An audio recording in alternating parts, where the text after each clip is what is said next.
Siemka, ja jestem Adacho i witam was w drugim odcinku, w którym będziemy kontynuować temat waszych marzeń.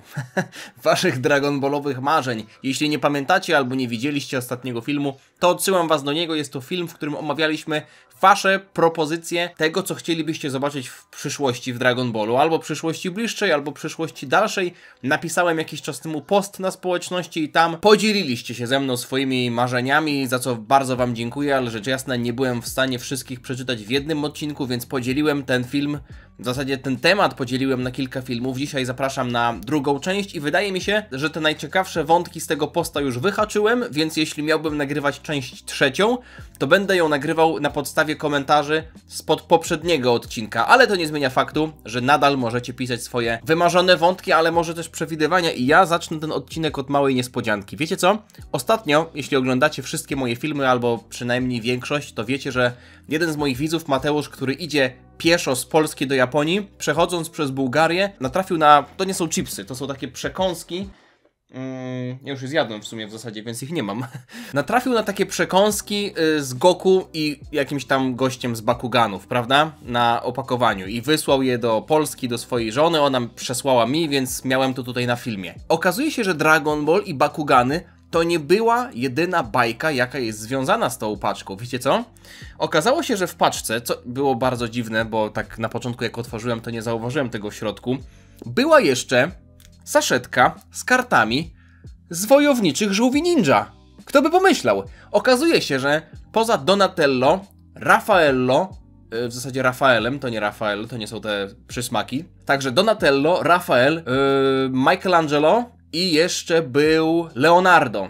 I jeszcze jest Almette. A tak poważnie, to dość dziwne, że w chipsach, to nie były chipsy, w takich przysmakach kupionych w 2025 roku są karty z Mundialu z 2022 roku. Zabawa dla uczciwych osób, dla uczciwych widzów. Prawdopodobnie w środku będzie karta z piłkarzem, albo może z jakimś krajem, albo reprezentacją. Więc ja otworzę, nie pokażę wam na początku, co to jest i chcę, żebyście w komentarzu zgadli. Zaraz wam powiem, czy macie zgadnąć piłkarza pojedynczego, czy reprezentację, czy może wystarczy, żebyście zgadli sam kraj. O kurde, tam jest więcej kart. Przepraszam, że zaczynam takim innym tematem, ale uważam, że jest to dość...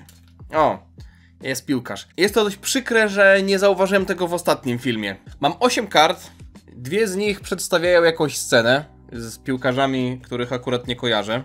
Proszę bardzo. Ale nareszcie są znane postacie. Na przykład piłkarz, który ostatnio wygrał swój pierwszy talerz w życiu. Harry Kane. Jest też tutaj kolega Jastrząbek. Jest też, on chyba Eriksen się nazywa. Ten, który niestety, ale to na Euro on miał jakiś atak serca. Coś w tym stylu. Zasłabł podczas meczu. To był Eriksen. Jest też Kevin sam w domu. Jest też popularny piłkarz, ale jego chciałbym, żebyście zgadli. Więc... to będzie moja podpowiedź, że tutaj na ostatniej karcie jest popularny piłkarz, chyba najbardziej popularny z tych wszystkich, a na przedostatniej jest Gryzoń. Także ta karta to jest niespodzianka, nie będę wam jej pokazywał. O, tak się możemy umówić, że nie powiem wam, kto to jest, a jak ktoś zgadnie, kto tutaj jest na tej karcie, jest większa szansa na to, że wezmę jego komentarz pod uwagę. Tylko musi napisać, kto to jest i potem na przykład to, czego oczekuje w Dragon Ballu. Bo jak napisze mi samo imię i nazwisko, no to... trochę zmarnuje swoją wygraną okazję, no nie? Ale podpowiedź to nie jest Almette. Marcel Gajda. Znalezienie identycznej postaci co Monaka, tyle że z niewiarygodną mocą, aby Beerus nie musiał bać się o to, że wyjdzie to na jaw. A tak na serio, to spalingi Broliego... Ej, to nie jest takie złe, bo tutaj dalej napisałeś o tym, żeby Gohan walczył z Beerusem i młody Saiyajin miał dopełnić przeznaczenia i uwolnić swój ogromny potencjał i pokonać naszego ciągle głodnego boga zniszczenia. Weź, zostaw Beerusa w spokoju. Gdyby Gohan pokonał Beerusa, byłbym bardzo niezadowolony. Nie dlatego, że źle kibicuję Gohanowi, ale Beerus nie może jeszcze zostać pokonany. Po prostu nie może. Do wątku Beerusa sobie jeszcze dalej przejdziemy, bo jest to coś, co chcę potem rozwinąć, ale Monaka? Z szóstego wszechświata na przykład? Wyobraźcie sobie sytuację, że nasi bohaterowie lecą do szóstego wszechświata, na przykład w końcu jest ta saga planety Sadala i okazuje się, że tam kurierem jest Monaka z szóstego wszechświata. Jak można byłoby go nazwać? Nie mam pojęcia. Może Nakama. Znaczy, to nie są przestawione sylaby, bo jest tam ma. Nakama to jest takie słowo bardzo popularne w uniwersum One Piece, w sensie oni tam mówią o swoich przyjaciołach z załogi Nakama, prawda? Sojusznik, więc może by się nazywał Nakama i byłaby to bardzo silna postać i byłby to faktycznie taki napakowany Monaka, który nadal by miał, wiecie, obłe sutki, ale to nie byłby taki malutki gość, tylko to byłby taki wielki byk napakowany, ale o nadal łagodnym usposobieniu, tak samo jak Monaka. To byłoby niesamowite, gdyby się okazało, że na przykład nasi bohaterowie w szóstym wszechświecie napotykają na jakieś wielkie niebezpieczeństwo i w ostatnim momencie, żeby ich uratować, wchodzi kurier Nakama. To już brzmi bardziej jak dosłownie jakaś manga fanowska pokroju Mr. Pokolo. Podoba mi się inny Monaka z szóstego wszechświata, jestem za. Galileo, ja mam 3 pozycje, które chciałbym bardzo zobaczyć. Jiren kontra Broly, mogłaby to być kinówka. Jiren kontra Broly, czy to jest materiał na kinówkę? Na pewno myślę, że dużo osób byłoby najaranych na tę walkę, ale robić film kinowy, który bazuje tylko i wyłącznie na walce, to jest trochę odważne, żeby tam nie wrzucać żadnej fabuły. Chociaż może tam byłaby jakaś fabuła. Tylko nie wiem, dlaczego dwie postacie, które w zasadzie są po naszej stronie, miałyby się ze sobą bić. Nie wiem, ale to nie zmienia faktu, że Broly jest silniejszy od Jirena. Teraz, zwłaszcza jak zaczął trenować nad kontrolą Ki, myślę, że chociaż Jiren trenuje, prawda? Więc może ta walka miałaby jakieś prawo bytu. Vegeta pokonujący Black Freeze w Dragon Ballu Super. Też jestem za tym, rzecz jasna na początku musielibyśmy zobaczyć Black Freeze i jakąkolwiek sagę z nim, żeby go pokonać. Chociaż dużo osób też pisało w komentarzach odnośnie tego, żeby zobaczyć cokolwiek z Black Freezą, żeby zobaczyć ten trening, który Black Freeza przeszedł, żeby może okazało się, że ten trening nie był samotnym treningiem. Być może wtedy moglibyśmy do tego dokoptować inną postać. Część z was też proponowało Coolera. Ale moim zdaniem Black Freeza, czyli wrzucenie Freezy jako po raz kolejny przeciwnika, tego głównego przeciwnika, okej, tu się zgodzę, że jest to w pewien sposób odgrzewanie kotleta. Tak samo jak Golden Freeza to było odgrzewanie kotleta, nawet bym powiedział, że Mecha Freeza to było odgrzewanie kotleta, ale uważam, że samo pojawianie się Freezy, to notoryczne wplątywanie Freezy w kolejne wątki, to nie jest koniecznie odgrzewanie kotleta. Spójrzmy chociażby na One Piece. Ja już o tym kiedyś mówiłem. W One Piece, w uniwersum One Piece, którego aż tak namiętnie już nie śledzę, ale to jest dobry przykład, przez wiele sag pojawiały się te same postacie. Na przykład Crocodile, prawda? Krokodyl, czyli były Warlord. Na początku w sadze Alabasty był przeciwnikiem, potem pojawił się w sadze Impel Down, gdzie był więźniem, i no, był takim, czy można go nazwać antybohaterem, w pewnym sensie pomagał na początku Luffy'emu, w sensie, że połączyli oni siły, ale kiedy już była wojna w Marineford, no to on tam w zasadzie robił co chce. Ogólnie chodzi o to, że Krokodyl, a potem jak jeszcze było to Cross Guild, jest postacią, która się przewija, prawda? I jest w takich postaci w One Piece sporo.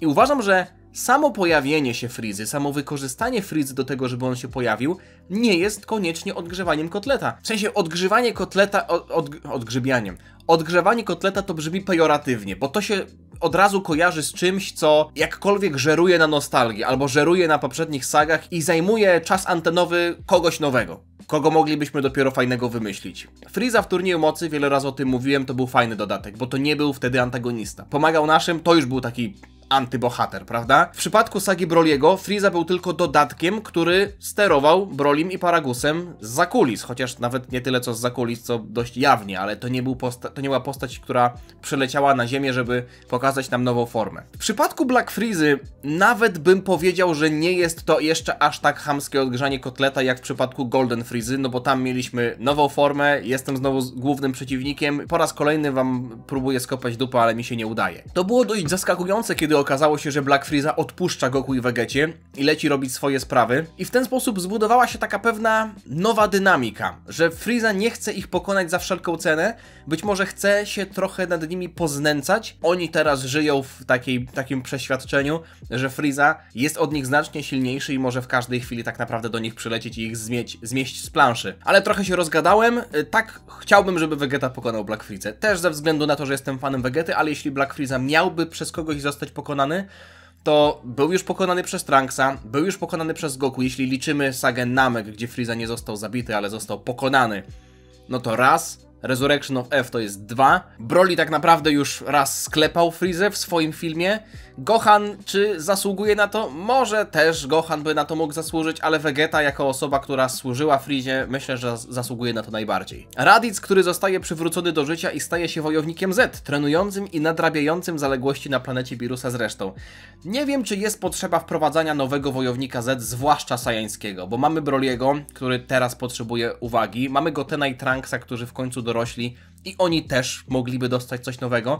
No i mamy Gohana, który w końcu zostało jakby zasugerowane, że okej, będzie trenował. Nie wiem, czy spełni te obietnice, ale umówmy się, że zostało to jakkolwiek uwypuklone. Więc jeśli mielibyśmy dorzucać do tej paczki jeszcze kolejnego Saiyanina, nie byłbym tego fanem. Ale myślę, że bym słuchał kogoś, kto miałby mi do zaproponowania taką propozycję. To jest dość szalone i jeśli pamiętacie te teorie sprzed filmu Super Hero, kiedy był tam jakiś ponoć przeciek, to nie był przeciek, to był tylko fanart przedstawiający Radica, to jest dość ciekawy pomysł. Niekoniecznie wiązałbym Radica z Armią Czerwonej Wstęgi, chociaż to miałoby najwięcej sensu, ale Armia Czerwonej Wstęgi to już jest obecnie trochę zużyty temat, ale wyobraźcie sobie sytuację, w której ktoś przejmuje ciało Radica po sadze Saiyan. W zasadzie w trakcie sagi Saiyan, po walce z Radicem. No bo ciało Goku zostało zabrane do zaświatów. Gohan i Piccolo żyli, więc polecieli trenować, cała reszta sobie poleciała.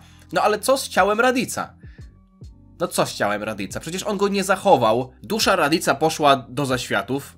Radic prawdopodobnie nie zachował swojego ciała, więc wiem jak to brzmi, dość brzydko, ale to ciało Radica, nie będę używał tutaj bardziej dosadnych określeń, gdzieś tam musi leżeć, albo w zasadzie musiało leżeć. I nie mówię, żeby wiecie, teraz Armia Czerwonej Wstęgi go przerabiała na androida, chociaż to byłoby ciekawe, jeśli z Lapisa i Lazuli, czyli zwykłych ziemian, zrobiono tak potężne androidy, w zasadzie cyborgi, to co dopiero z Saiyanina, prawda? Ale tak jak mieliśmy to przejście między sagą Moro i sagą Granoli, gdzie na Ziemię przylecieli kosmici, nikt ich nie zauważył, zabrali głowę 7-3 i okazało się, że 7-3 był ważnym elementem fabuły też w sadze Granoli, zwłaszcza na początku, to czemu nie mogliby ukraść ciała Radica? Jacyś kosmici. I jego przerobić tam w kosmosie na jakiegoś cyborga. Wiem jak to brzmi. Byłby to przynajmniej dowód na to, że Toyotaro pewnie jakby pisał tę sagę, miałby jakiś pomysł na to, żeby też wykorzystywać wątki niezakończone z przeszłości. To byłby sygnał,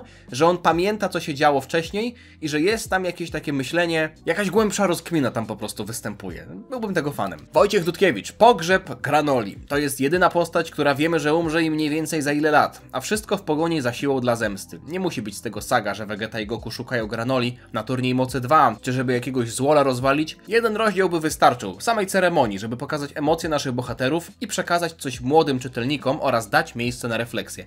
To jest ciekawa myśl, chociaż w pewnym sensie czułbym niedosyt, gdyby się okazało, że po tylu latach widzimy Granolę tylko po to, żeby go pochować. To byłaby w zasadzie pierwsza osoba, która mogłaby przyjść na własny pogrzeb. Wszystko byłoby już przygotowane, Granola stałby z zegarkiem w ręku i mówi: no dobra, to ja już się w sumie położę, żeby oszczędzić wam zachodu. Tak, to jest dość przykre, że Granola wie, ile czasu mu zostało, ale uważam, że jest to na tyle dużo czasu, żeby można to było jakoś odkręcić. Myślę, że istnieje możliwość cofnięcia tego życzenia o byciu najsilniejszym, żeby Granola z powrotem dostał swoje lata życia, albo przynajmniej, żeby dostał jakąś część, tak jak na przykład oddaje się bilet na PKP i dostaje się 70%, nawet jak się nie pojechało. To tutaj Granola mógłby otrzymać zamiast 150 lat, na przykład 120 lat, prawda? Ale uważam, że zobaczenie takiej sceny, już abstrahując od tego, czy ja bym chciał zobaczyć Granolę, czy w akcji, czy w ogóle bym nie chciał go zobaczyć, czy go lubię, czy nie, zobaczenie pogrzebu jakiejkolwiek postaci w Dragon Ballu i tych naszych bohaterów, którzy stoją i w pewien sposób żegnają gościa, którego wiemy, że nie da się wskrzesić, to byłby mocny moment i to też wpisywałoby się w pewien sposób w te oczekiwania, które też widziałem w komentarzach, żeby w Dragon Ballu było więcej konsekwencji wynikającej ze śmierci. Czyli permanentne wymazywania, nie da się kogoś wskrzesić, żeby to wszystko miało większą wagę, bo zgodzę się, że problemem Dragon Balla jest to, że wszystko można, albo większość rzeczy można odkręcić za pomocą smoczych kul. I tak jak się można ekscytować w trakcie sagi, tak na koniec okazuje się, że wracamy do punktu wyjścia i w sumie jesteśmy w tym status quo, prawda? Tylko Goku ma przy okazji lepszą formę. Zobaczenie czegoś takiego, o czym napisałeś, byłoby ciekawe i myślę, że też byłoby pewnym krokiem, myślę, że potrzebnym, żeby popchnąć Dragon Balla w stronę nie takiej mangi dla młodych chłopców, tylko dla takich już nastoletnich, powiedzmy 18-16-letnich bardziej chłopców. Znaczy niekoniecznie chłopców, chodzi o powiedzmy taką grupę docelową, prawda? Grupę wiekową. Bo Dragon Ball Daima to było dla małych dzieci. Nic do tego nie mam, żeby małe dzieci też miały coś od życia, ale jakbym miał sam wybierać, wolałbym, żeby Dragon Ball nie był tylko dla małych dzieci, żeby był raczej dla takich 16 letnich, ja wiem ile, ja nie mam 16 lat, ale rozumiecie o czym mówię, okej? Rozumiecie. Gagiem, okazuje się, że Vegeta nie zostaje zniszczona, chodzi o planetę, a będący tam Saiyanie bardzo się rozwinęli i atakują Ziemię. Przypomina mi się aż sytuacja z Dragon Ball Super X bodajże, tak się ta fanmanga nazywała, gdzie to było najlepsze, kurwa, w tej mandze. Gdzie w jednym rozdziale na samym końcu okazuje się, że to był chyba Up, że Up został zaatakowany przez chyba złego Goku albo kogoś tam i nie, to chyba był Goku. Chyba Goku został zaatakowany i zginął. I widzieliśmy jak ten atak trafia i Goku nie żyje. I mamy następny rozdział i wracamy, jakby mamy drobną retrospekcję, że w sensie ta scena jest pokazywana jeszcze raz, czyli widzimy jak atak leci i okazuje się, że to jednak tak nie było. Że ten wybuch, co widzieliśmy na samym końcu poprzedniego rozdziału, nie nastąpił, że tutaj ten atak skręca i Goku przeżywa i okazuje się, że wszystko jest ok. I tutaj mielibyśmy tak samo. Wybuch planety Vegeta, Bardock umiera. Ale jednak tak nie było, bo się okazało, że w ostatnim momencie kamerzyście się zakończyła taśma w kamerze. No i poszło po prostu fake info, nie? To była tylko mistyfikacja, inscenizacja. Ale tak już na poważnie. Może nie w ten sposób, co opisałeś, ale gdyby jakkolwiek przywrócić planetę Vegeta, czy to byłoby konieczne? W zasadzie myślę sobie teraz o armii Freezy, która cały czas próbuje się odbudować. Mieliśmy tę armię Freezy w Resurrection of F, ale Freeza tych żołnierzy spopielił jednym atakiem, bo okazało się, że są bezużyteczni. Armia Freezy w sadze Broliego też niby została odbudowana albo była w trakcie odbudowywania, ale nadal to nie była armia, w której mielibyśmy takie osobistości w stylu Zarbona, Dodori czy oddziału Ginyu, więc wyobraźcie sobie sytuację, że Saiyanie są odradzani, ale nadal są źli. I Freeza może ich z powrotem wykorzystać, bo teraz już wie, że nawet jeśli ktoś tam włączy Super Saiyanina z tych drobnych małp, to i tak nie będzie dla niego żadne zagrożenie. Czyli nie wskrzeszalibyśmy Saiyan dlatego, żeby Vegeta mógł się pochwalić, że ma wnuków.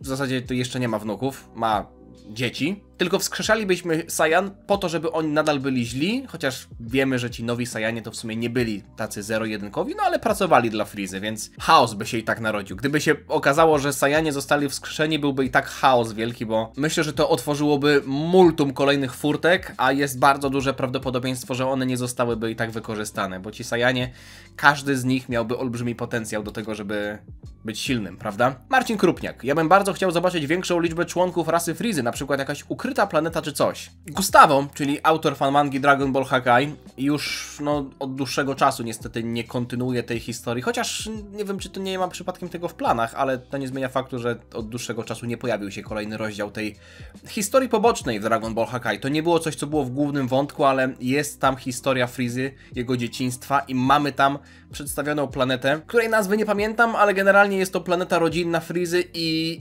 myślę, że to jest coś, co jest bardzo interesujące i też jest pole do tego, żeby napisać zupełnie cokolwiek. My tak naprawdę o nich nic nie wiemy. O tamtej rasie, bo to, że Freeza lubi wino i że miał tyle i tyle form i że nigdy nie musiał trenować i prawdopodobnie Colt był jedynym rodzicem Freezy. To nie było tak, że oni się rozmnażają w taki tradycyjny, powiedzmy dla nas, dla ludzi sposób, ale tam można napisać wszystko. I myślę, że nawet w ramach retrospekcji moglibyśmy zobaczyć, jak dzieciństwo Freezy wyglądało. Moglibyśmy do tej oczywiście historii dorzucić Coolera. Uważam, że gdyby coś takiego powstało, to Cooler musiałby się tam pojawić. To jest tylko i wyłącznie przeświadczenie, które mam w głowie, ale to nie jest coś, na co mam jakikolwiek dowód. Możecie się mnie czepiać, możecie mi powiedzieć, że to totalnie zmyśliłem. Tak, totalnie to zmyśliłem, ale nie chce mi się wierzyć, że postacie, w sensie osoby pokroju Akio i Yoku, które lubią odgrzewać troszeczkę kotlety, bo to Akio i Yoku pchał ten pomysł z Brolim. Akio i Yoku był odpowiedzialny za to, żeby Gohana wrzucić też do Super Hero, więc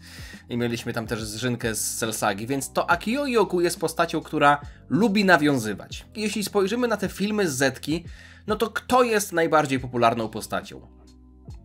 Lord Slug. No nie Lord Slug. Cooler. Broly już był. Trudno jest mi sobie wyobrazić, żebyśmy nagle dostali jakiegoś randomowego Tapiona, czy właśnie Lorda Sluga, zwłaszcza jak wątek Namechan został już rozwinięty i w Dragon Ball Daima i też został poruszony w przypadku sagi Granoli. Wiadomo, że można byłoby tam powiedzieć, że był jakiś zły Namechanin, ale w kontekście tego widma Black Freezy, który gdzieś tam cały czas ciąży nad naszymi bohaterami i nad nami, nad czytelnikami Dragon Ball Super, ten Black Freeza gdzieś tam musi się jeszcze pojawić. A czy zobaczymy w kontekście tego jakąś przeszłość, planetę Freezy, może jakąś retrospekcję z treningu, czy w ogóle jakąś inną postać z rasy Freezy?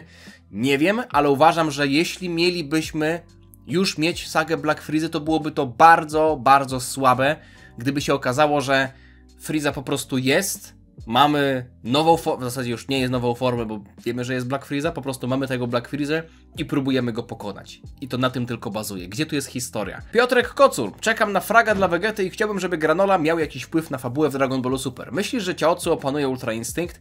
O fragu dla Vegety już mówiliśmy, o Granoli też, ale to postscriptum tutaj, o Ultra Instinct Chaozu. To jest coś, co chcę, żebyście potraktowali jako drobną reklamę nadchodzącego filmu. Prawdopodobnie wspierający albo już go widzą, albo go niedługo zobaczą najpierw, ale jest to film, w którym otwieram paczkę od jednego z moich widzów, od Przemysława, który wysłał mi kilka rzeczy. Nie będę wam tutaj spoilerował. Jeśli pamiętacie tego olbrzymiego Chaozu, który stał za moimi plecami, ale jak już zwróciliście uwagę, jeśli jesteście bardziej spostrzegawczy, nie stoi, no to jest nic w porównaniu do tego, co Przemek wysłał mi tym razem. Tak naprawdę największe dzieło sztuki stoi na szafce, bo aż musiałem zrobić porządek ze swoimi rzeczami, zrobić trochę więcej miejsca na te figurki. To nawet nie jest figurka, to nie jest statua, to jest dosłownie diorama. Także chcę wam tylko powiedzieć, że niedługo na moim kanale pojawi się film. Prawdopodobnie, ja nie lubię robić takich rzeczy, ale obiektywnie chyba z najbardziej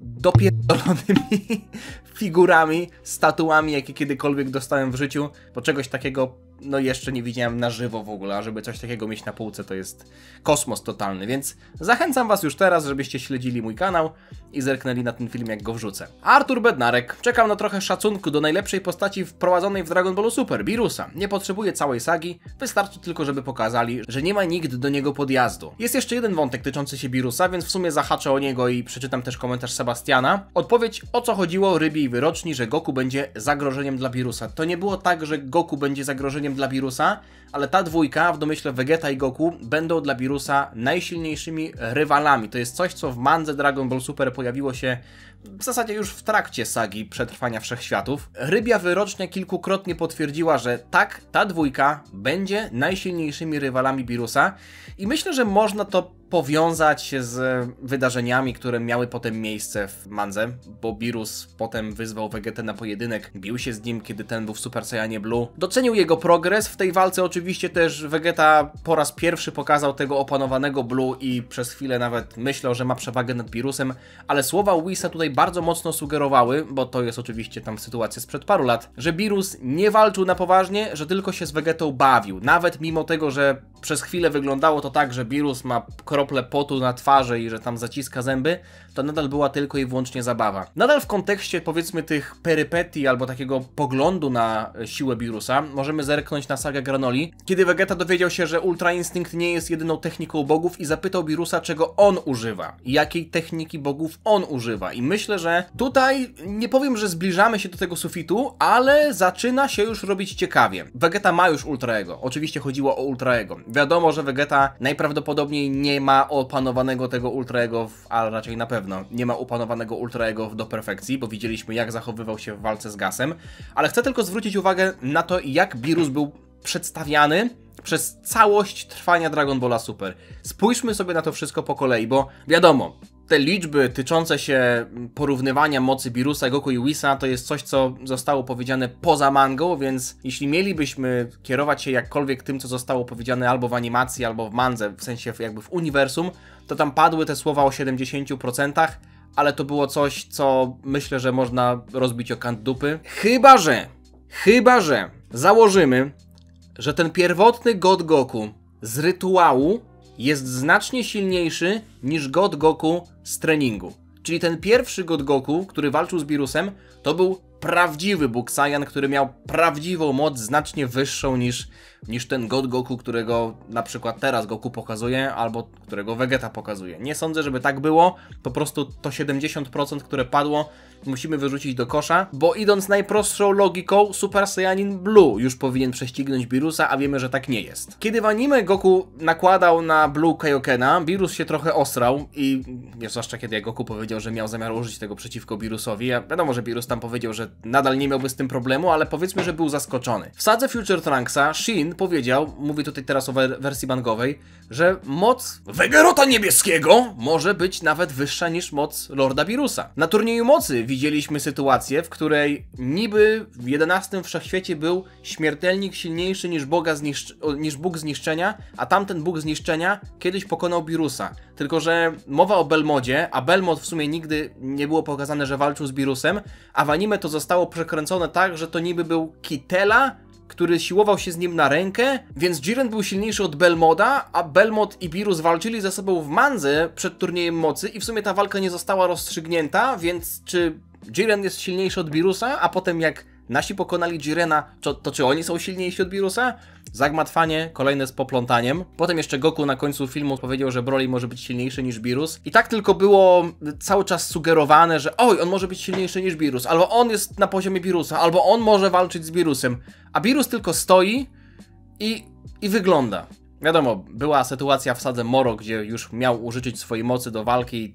Liczyłem na to, że to się uda, ale niestety zadzwonił telefon od Daishinkana, także nie udało się. Ale zgadzam się, brakuje takiej sceny pokroju wymazywania zamasu, kiedy Birus pokazuje, że jest bardzo silny. W mandze to nie jest do końca tak, że Birus nie pokazywał, że jest bardzo silny, bo chociażby ten wspomniany sparring z Vegetą, to było wbicie Vegety w ziemię.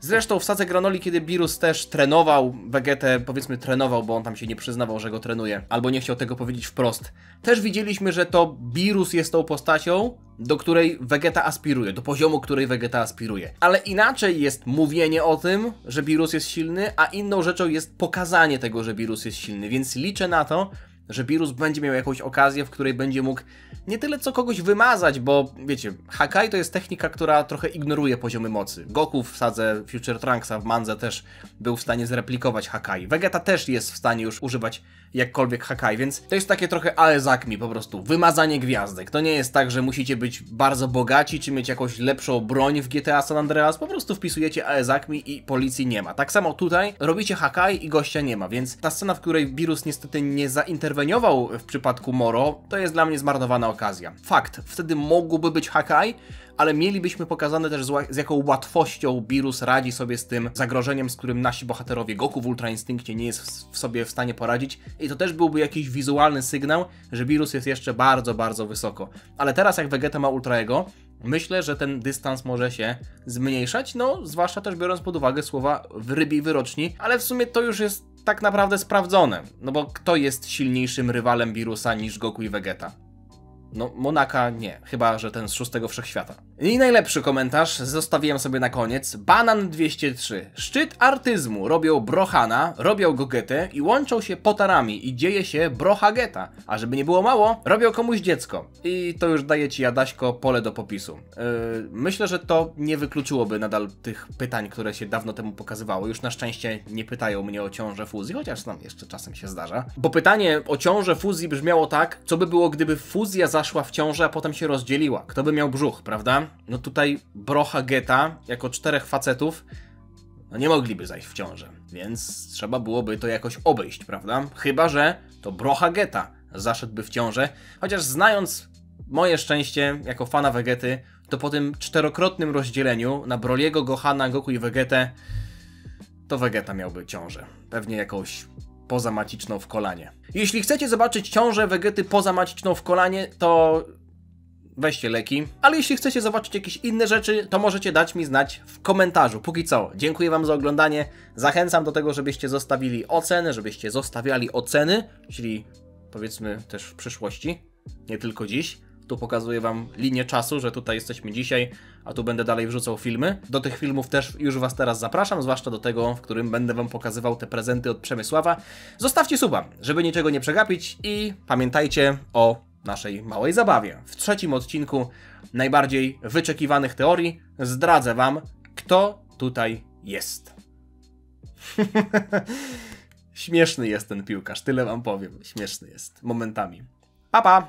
Dziana!